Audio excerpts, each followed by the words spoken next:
मैं अगर खुद भी कमा रही हूँ, दूसरों को भी कमाने का मौका दूंगी, उनको भी सिखाऊंगी, क्योंकि बेरोज़गारी तो पहले से बहुत ज़्यादा है, गवर्नमेंट जॉब तो मिलती नहीं है। जब कोई भी लड़की प्लान करती है कि वो बाहर पढ़े, हिंदुस्तान के किसी भी स्टेट में वो स्टडी करे या कोई भी टेक्निकल कोर्स करे, कई सारे रुकावटें भी आती है या कुछ लोग डिफरेंटली सोचते हैं। तो आपको घर वालों का सपोर्ट कैसा रहा उसमें जब आप बाहर ट्रेनिंग्स कर रही थी? सर एक्चुअली जब एक लड़की अनमैरिड होती है तो माँ बाप का सपोर्ट होना चाहिए। तो मैं मैरिड हूँ तो मेरे हस्बैंड का फुली सपोर्ट रहा मेरे से, क्योंकि जब इंसान सोचे मैं कोई अच्छा काम करूँगी तो मुझे नहीं लगता है कि कोई रोकेगा इसमें। आपके पास स्टूडेंट्स आते हैं, वो भी हाईली क्वालिफाइड होते हैं या कोई भी आपके पास आता है वो ट्रेनिंग लेता है?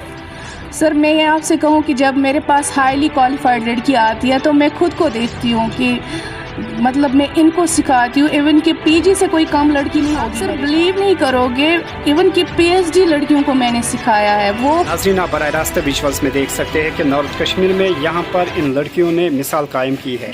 बराह रास्त आप विजुअल्स में देख सकते हैं, यहाँ पर शमशादा ने इनिशिएटिव लिया है, जिसकी वजह से कई और लड़कियों को यहाँ सीखने का मौका मिलता है और बाद में ये स्किलफुल हो जाती है, अपना रोज़गार कमा लेती है। बिस्मिल्लाहिर्रहमानिर्रहीम। अस्सलामु अलैकुम नाजरीन, आप देख रहे हैं तामिल इरशाद और मैं हूं साहिल नज़ीर वानी। नाजरीन, हम कभी ना कभी आपके सामने इंटरेस्टिंग स्टोरीज़ लाते हैं। नाजरीन, आपको ये बताते चले, आज अगर हम बात करें इकनॉमी की या जॉब क्राइसिस की, तो हर एक जो हाईली क्वालिफाइड यूथ है वो परेशान है जॉब्स के लिए।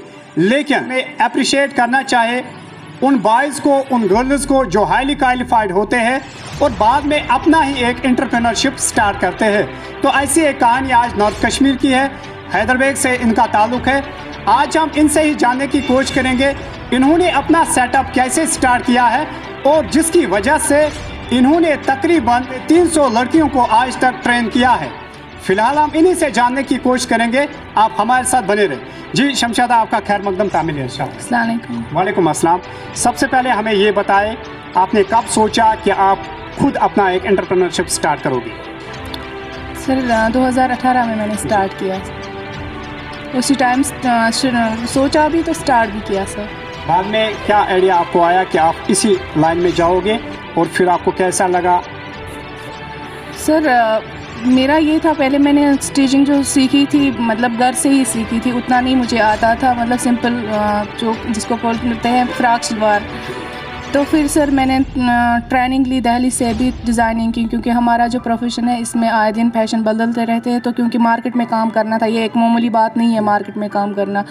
तो फिर सर फिर हमने स्टार्ट किया यहाँ से, अल्हम्दुलिल्लाह आज तक जारी है। और फिर मैंने सोचा कि लड़कियाँ, बहुत सारी लड़कियाँ होती हैं जो जेंट्स के बाद काम करना नहीं चाहती है, नहीं उनको घर वाले अलाउ भी नहीं करते हैं। तो फिर मैंने स्टार्ट किया कि मैं अगर खुद भी कमा रही हूँ, दूसरों को भी कमाने का मौका दूँगी, उनको भी सिखाऊँगी, क्योंकि बेरोज़गारी तो पहले से बहुत ज़्यादा है, गवर्नमेंट जॉब तो मिलती नहीं है। शमशादा, रोकना चाहूँगा, जब कोई भी लड़की प्लान करती है कि वो बाहर पढ़े, हिंदुस्तान के किसी भी स्टेट में वो स्टडी करे या कोई भी टेक्निकल कोर्स करे, कई सारे रुकावटें भी आती है या कुछ लोग डिफरेंटली सोचते हैं। तो आपको घर वालों का सपोर्ट कैसा रहा उसमें जब आप बाहर ट्रेनिंग्स कर रही थी?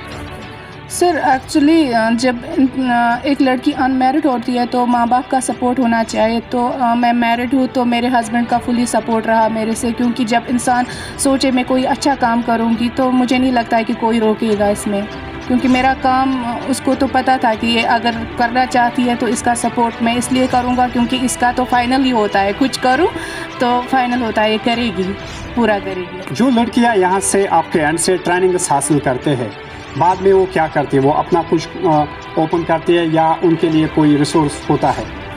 देखिए सर, आप इसीलिए मुझे लगता है कि मीडिया में आई हूँ, क्योंकि मैं चाहती हूँ कि जो लड़कियाँ, देखिए हर कोई खुद का स्टार्ट नहीं कर सकती है, क्योंकि सबको घर वाले अलाउ नहीं करते हैं, आपको पता ही है, क्योंकि लड़कियों का मामला थोड़ा सीरियस ही होता है।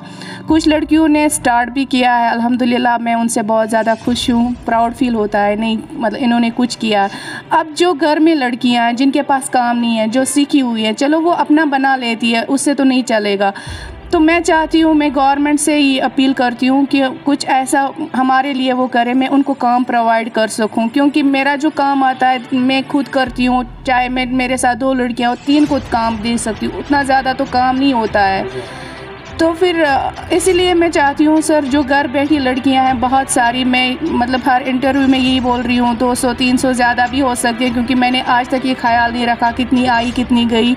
तो मैं चाहती हूँ जो बैठी हुई लड़कियां हैं मेरी, जो जिनको जॉब की ज़रूरत है, कम से कम उनको ये रोज़गार मिले गवर्नमेंट की तरफ से, वो घर से ही बनाए और गवर्नमेंट को प्रोवाइड, वो भी घर से ही अर्न कर सकती है सर। आपने उम्मीद डिपार्टमेंट को या किसी और डिपार्टमेंट को आज तक कांटेक्ट किया है जो आपके यहाँ पर लड़कियाँ ट्रेनर होती है उनके बारे में, ताकि उनको भी कुछ गवर्नमेंट के कॉन्ट्रैक्ट्स मिले या काम मिले?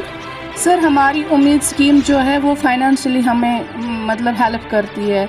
अभी तक उनकी तरफ से हमारे पास कोई स्कीम नहीं आई है ऐसे, जैसे कोई सेंटर प्रोवाइड करे या कोई ऐसी स्कीम जैसे हमारा जो सेंटर है इसको ITI में तब्दील हो जाए, हाँ कन्वर्ट हो जाए, क्योंकि अगर ITI में कन्वर्ट होगा तो उसमें भी बहुत सारी लड़कियां एडजस्ट हो सकती हैं और काम भी कर सकती है, एक रोज़गार उनको मिलेगा। ऐसा कुछ हमारे पास अभी तक नहीं आया, बस खाली हमें उम्मीद स्कीम जो है फाइनेंशियली मतलब हेल्प करती है। शमशादा, लास्ट पर आपसे ये भी जानना चाहूँगा, जो आपके पास स्टूडेंट्स आते हैं वो भी हाईली क्वालिफाइड होते हैं या कोई भी आपके पास आता है वो ट्रेनिंग लेता है? सर मैं ये आपसे कहूँ कि जब मेरे पास हाईली क्वालिफाइड लड़की आती है तो मैं खुद को देखती हूँ कि मतलब मैं इनको सिखाती हूँ, इवन कि PG से कोई कम लड़की नहीं होगी मेरे पास। ये हमें ये पहले होता था कि पहले जो लिटरेट लड़कियाँ होती थी वो ये काम सीखती थी। आप सर बिलीव नहीं करोगे, इवन कि PhD लड़कियों को मैंने सिखाया है। वो पिछले साल एक ग्रुप था, वो न सर इनका था, जो प्राइवेट टीचर लड़कियां होती हैं उनका था। फिर मुझे खुद ये लगता, मैं उनको बोलती तो मैं कैसे आपको सिखाऊंगी, आप तालीम के हिसाब से बहुत बड़ी थी। तो फिर सर मतलब मुझे खुद अजीब लगता था सर। अगर हम बात करें वुमेन एम्पावरमेंट की, अगर हम बात करें DDC चेयरपर्सन सफीना बेग जी, क्योंकि वो भी खुद एक वुमेन है, अगर हम बात करें डिप्टी कमिश्नर बारामूला की डॉक्टर सईद सहरिश असगर की, तो क्या मैसेज आप रखना चाहोगी इन दो लेडीज़ के लिए? जी पहले तो मैं DC साहिबा की बात करूंगी, वो मतलब जितना भी उन्होंने बारामूला में काम किया है बहुत ही सराहनीय है।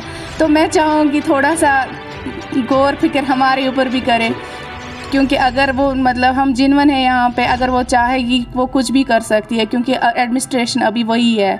तो रही सफीना जी की बात, तो वो भी बहुत ही अच्छी वुमेन है, क्योंकि उन्होंने मुझे एप्रिसिएशन से भी नवाजा है। तो मैं चाहती हूँ वो खुद कुछ इनिशिएटिव ले हमारे लिए यहाँ पे कुछ करे सर। सर्टिफिकेट ऑफ एप्रिसिएशन से सफीना बेग जी जो DDC चेयरपर्सन है, chairperson district development council Baramulla, Safina ji ने इनको अवार्ड ऑफ एप्रिसिएशन से भी नवाजा है। तो यहाँ पर गौर करने की बात है, अगर ये ट्रेनर लड़कियाँ यहाँ पर ट्रेनिंग हासिल करती है, तो यहाँ पर इसकी भी यही अपील है जो डिस्ट्रिक्ट एडमिनिस्ट्रेशन से या DDC चेयरपर्सन से, कि इनकी तरफ एक ख़ास तवज्जो दिया जाए और बाद में जो भी यहाँ लड़कियाँ ट्रेनिंग करती हैं उनको बाद में रोज़गार का ज़रिया होना चाहिए। तो नाज़रीन, हमें दीजिए इजाज़त।